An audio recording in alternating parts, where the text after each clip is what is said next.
Napoléon Bonaparte s'est éteint sur l'île de Sainte-Hélène le 5 mai 1821. L'empereur des Français fut inhumé sur ce rocher, perdu au beau milieu de l'Atlantique Sud, où il y resta jusqu'en 1840, date à laquelle le gouvernement français rapatria ses cendres pour les déposer aux Invalides le 15 décembre de cette même année.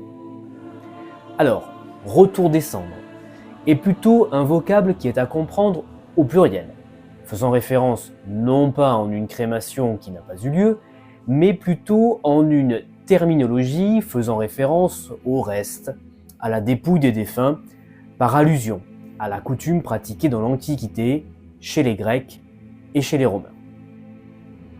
Ce retour des cendres, donc, fut proposé par le gouvernement d'Adolphe Thiers au roi Louis-Philippe. Et pour quelle raison ? Eh bien, cette action devait fédérer les courants politiques autour de l'idée que la monarchie de Juillet était une sorte de continuation de la Révolution et donc de l'Empire napoléonien, en suscitant un sentiment d'union autour du régime, en réconciliant les Français autour d'un passé glorieux.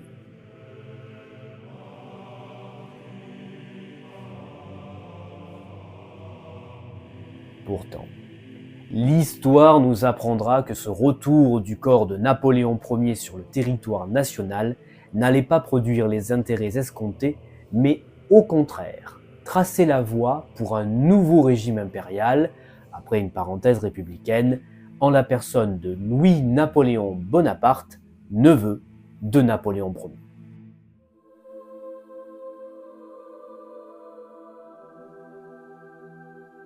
C'est par une loi qui est promulguée le 10 juin 1840 qui confirma que la sépulture de Napoléon serait placée sous la coupole des Invalides à Paris et ouvrit pour cela un crédit spécial d'1 million de francs pour la translation de ses cendres et la construction d'un monument digne de lui.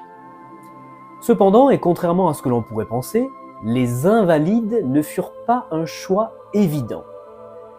En effet, Napoléon avait souhaité reposer, selon cette citation célèbre, au bord de la Seine, au milieu de ce peuple français que j'ai tant aimé.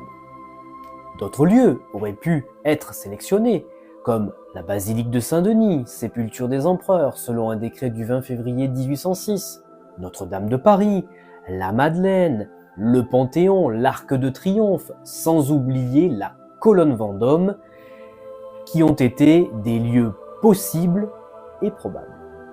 Cependant, Louis-Philippe et Adolphe Thiers choisirent les Invalides.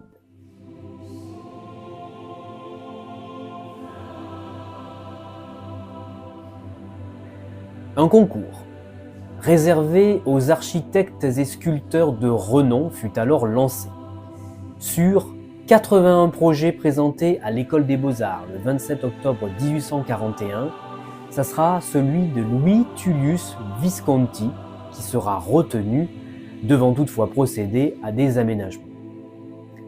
Le choix des matériaux les plus nobles, les difficultés techniques du chantier, la restructuration des décors, peints et sculptés de l'intérieur de l'église feront exploser l'enveloppe initialement allouée d'1 million de francs à plus de 6 millions.